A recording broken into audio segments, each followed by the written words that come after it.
শুনছনি আমরা তো স্কুল পলাই এসেছি, আজকে বেশি দূর যাবো না, এখান থেকেই ঘুরবো। আচ্ছা ঠিক আছে।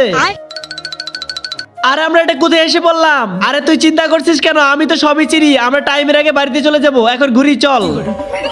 আরে ইয়ার এখন ক্লাসে কোন পিরিয়ড চলতেছে? 11টা বাজতেছে না, এখন ম্যাথ ক্লাস হচ্ছে, খুবই কঠিন ক্লাস।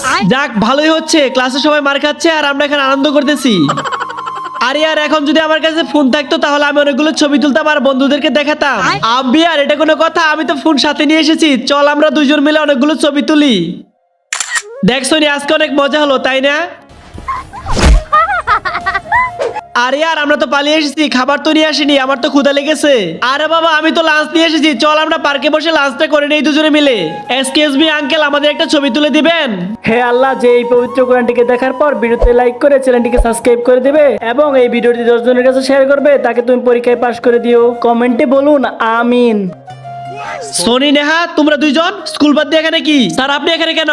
আমি এখানে ফ্যামিলি নিয়ে আসছি। স্যার আজকে তো আপনার ম্যাথ ক্লাস ছিল, ক্লাস তো আমি তোমাদের দুজনে নেব এখন। তোমরাও কি কখনো স্কুল পালিয়েছো? তাহলে কমেন্ট বক্সে তোমাদের নামটি লিখে যাও।